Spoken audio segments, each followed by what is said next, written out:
السلام عليكم، كل سنة وانتم طيبين.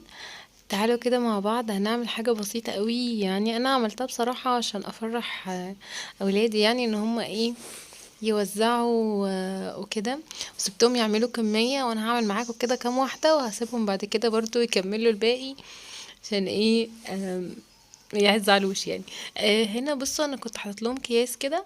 هما بصراحة برضو حاطينها. هم عايزين يوزعوا الكل متساوي يعني زي بعض، فحاطين بونبوني مثلا واحدة او اتنين في كل كيس، وهم موزع هم اللي عملوا يعني. هنا دي بالونة وبونبوني، طبعا اي حد ممكن يوزع الحاجة اللي هو عايزها على حسب مقدرتنا، يعني مفيش اي مشكلة. انا جبت حاجات بسيطة زي ما انتم شايفين وحطيتها في الكوبايات دي، كانت عندي اصلا من توزيعات السنة اللي فاتت ما استخدمتهاش، فقلت هعمل فيها برضو تاني طالما هي شكلها حلو جدا. يعني احلى حاجة كمان ان انتي لما بتطبقيها كده، بصي شكلها بتبقى عامل ازاي، كأنها رسمة معينة كده. طبعا انا هوريكم هنعمل ازاي الشكل ده، سهل جدا وبسيط ومفيش اي حاجة، وما احتاجتش حتى مسدس الشمع.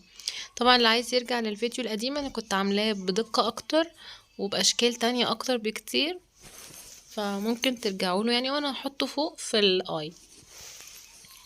هنا بصوا انا قصيت بس الحتة اللي فوق دي.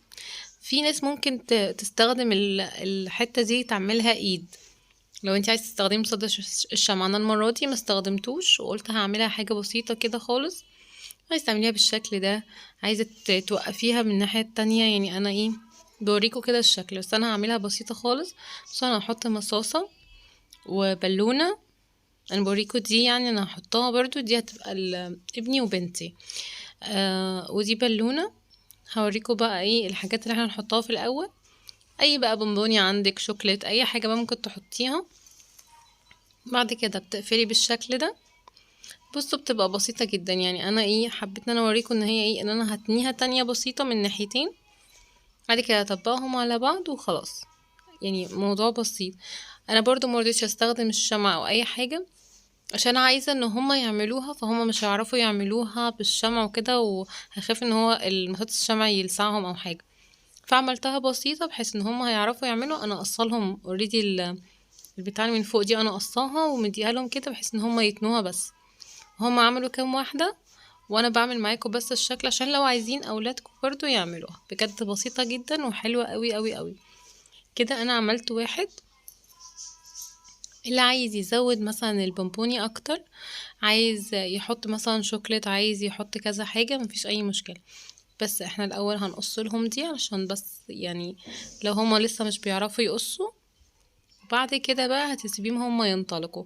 انا الصراحة سبتهم، بصوا يعني حتى ده في الكيس حطاه لهم كده. هما بقى حبوا الموضوع يعني، وان هما هيوزعوا كده، ان هما هيفرحوا اولاد تانيين.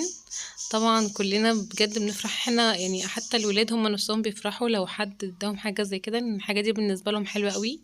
بونبوني والحاجات البسيطة بالنسبة لنا دي هما بالنسبة لهم حلوة قوي.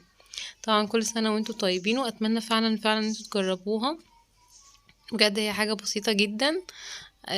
وبصوا اهو انا خلصتها ووريتكم ازاي، وباذن الله باذن الله يعيد علينا الايام بخير. طبعا رمضان مشي بسرعة جدا. ويا رب ان شاء الله كل سنة نكون طيبين وبخير، وربنا يا رب يبارك في اولادنا وفي صحتنا، ودايما نفرح بعضينا، لان دي احسن حاجة طبعا احنا كلنا بنعملها، ان احنا نفرح بعض. وكل سنة وانتم بألف خير. واتمنى طبعا الفيديو يكون بسيط، انا حاولت ما اطولش. وان شاء الله يعني اتمنى ان انتوا تجربوه وتقولوا لي رأيكم برضو، اذا كانت فكرة بسيطة ولا وان شاء الله اشوفكم السنة الجاية بإذن الله، او اشوفكم في فيديو تاني بإذن الله على القناة، لان انا بقالي فترة مش بنزل فيديوهات. وكل سنة وانتم بألف خير وبصحة وبسلامة. ولو عجبكم الفيديو يا ريت تعملوا لايك وسبسكرايب وفعلوا علامة الجرس عشان يوصلكم مني كل جديد.